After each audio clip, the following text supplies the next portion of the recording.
The moment we've all been waiting for as Motorola fans has arrived. The Motorola Edge for 2024 is now $350.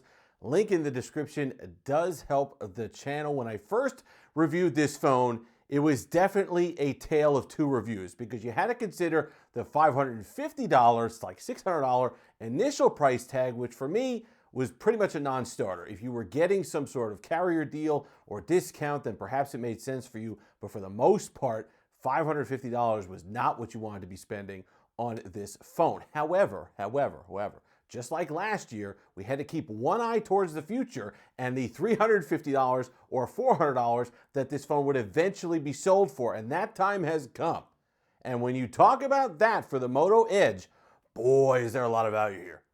There is a lot of value in this phone to be had for that price tag. So let's talk about it. First, it starts with the display. It is a gorgeous 6.6-inch POLED panel.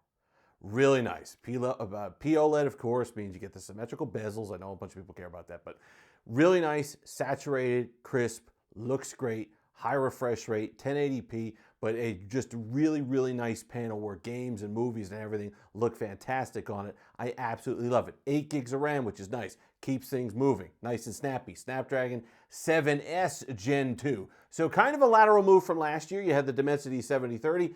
Didn't notice a huge upgrade in performance this year, but gaming is still nice. It's smooth. Your Pokemon Go is not going to be a problem. All your standard stuff is going to be just fine with this chipset, and you will notice a slight improvement in performance if you have something like a Moto G Stylus or compared to something like a Moto G Stylus, which is also on sale for $237, which Black Friday for Motorola is a great time to pick up a smartphone because of all the sales that you could take advantage of. But I really like this one.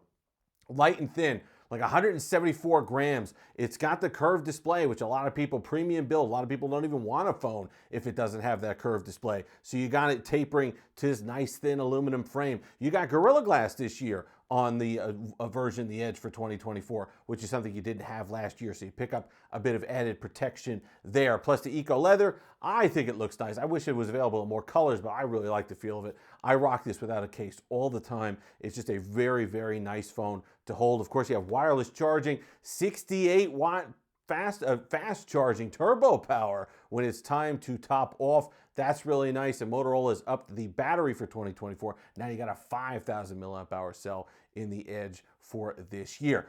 Cameras, look, Moto has done a fantastic job over the last several years improving its photography. Is it on par with a Pixel? Is it on par with what you're going to get out of your iPhone 16 Pro Max? No, but it doesn't have to be for $350.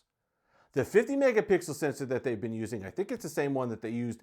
It's roughly the same one they used last year. It's certainly the same one that we're seeing, or they're seeing similar output, I should say, rather, from the G Stylus, but I like it. I like the direction that Moto photography is taking. It is saturated, nice contrast. They're punchy images. They're images that you're perfectly happy throwing on to Facebook and Instagram and getting those likes and taking pictures of your family. It's how you want to remember things. You know, sometimes, especially the A55, the Galaxy A55, some of the Pixel devices, the 8A, they get too stark with the colors. Like, I don't need things to be that color accurate. I don't need the reality to be that dry and drab, and where I understand you can throw it in editing after the fact, but nobody really wants to do that. That's something that iPhone and Apple's recognized this year, is that people don't really want to go into a whole lot of post-processing with their images, and I think Motorola's computational photography is doing really well. Now, Android 14 on here, Hello UI. I happen to be a fan of Hello UI. I like the changes that Moto has made here. Nice and clean. You still get your Moto gestures. Updates are going to be a bit lacking, right? 2 years of OS upgrades, 3 years of security updates, I should say. Not a huge problem at $350. $500, $550, $600, I've got a bit of a problem there. I have some misgivings. $350, you get away with a bit more. $350 is more, there's more margin for error there. So I don't care that much about the updates when we're talking about a phone like that. It's not like you don't get any. It's not like you're getting a year. You are getting some. So at least you're going to get those security updates for 3 years. At least you're going to get a couple years of Android upgrades on here. Overall, just a really, really fantastic package, and one I've been really pleased with. Fast face unlock. It's just, I can't get over this display. I really can't get over the display. It is the only part of this phone that was worth the initial $550. The rest of it, I'd have trouble with, because you're looking at something like a OnePlus 12R for $500. It was just too much competition. Pixel 8a, we talked about it. You know, the photos are going to be better on the Pixel 8a. You take 100-point and shoot photos, they're going to be better on the Pixel 8a for less money. In fact, it was like $100 less at the time, $450 for your Pixel 8a versus $550 here. So there were a lot of reasons why this didn't quite cut it at that price range. But at $350, now I don't want to say it's cheap, but it almost feels below what it's worth, which is fine. Hey, on our end, I don't care what the companies are going to sell it for below what it's worth. This is really nice. Well, I don't know what the deal with the carrier deals are. You might be able to pick one up even cheaper on a dollar amount or something like that. I think you were probably already getting this for a few bucks a month. If you signed on with a Metro PCS or something like that, you were already getting a pretty deep discount on the Moto Edge. But a bunch of people like this phone. I get a bunch of requests all the time to cover this phone. And now it's your time to shine. If you're a Motorola fan and you've been waiting for this device to go on sale, you know, part of the reason why, by the way, and this is something I don't agree with, I do believe part of the reason why some of the other mid-rangers like the Think phone are not coming to the US this year is because of this guy here, because this has Smart Connect, which was ready for. It has Think Shield. So there's a lot of elements of the Think phone in the Moto Edge this year from a software standpoint. Plus, I do like the design. I like it. I like the eco leather on the back here. I think it's an overall really nice feeling in the hand. It's got the aluminum. You got the nice, it gets the nice taper, so it's nice and thin. Yes, you have to like a curved display, but plenty of people do, so there's not really an issue there. But like I said, you get the Smart Connect. You get some of the other software features that I think are really nice. I like the way that Motorola, with their software, really gives us granular control over security stuff. Yes, I understand you can never really be secure when it comes to Android, and you're going to trust all your information to Google, and I get all the arguments there.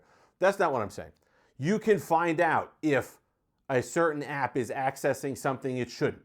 If an app that has nothing to do with a calendar is accessing your schedule, nothing to do with email is accessing that, you can see when it was done, and you can stop it from being accessed.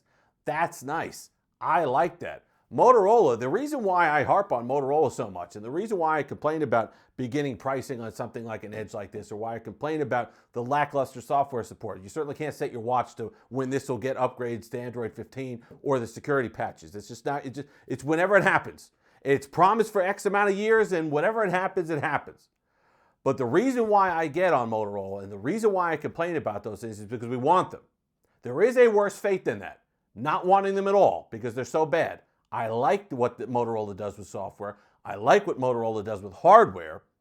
And even though I do have my issues with the various support cycles and whatever else that Motorola comes up with for its software, I don't have a problem with the Moto Edge for $350. If you've made it this far, like, comment, subscribe, all that fun stuff. Until next time, have a delicious day.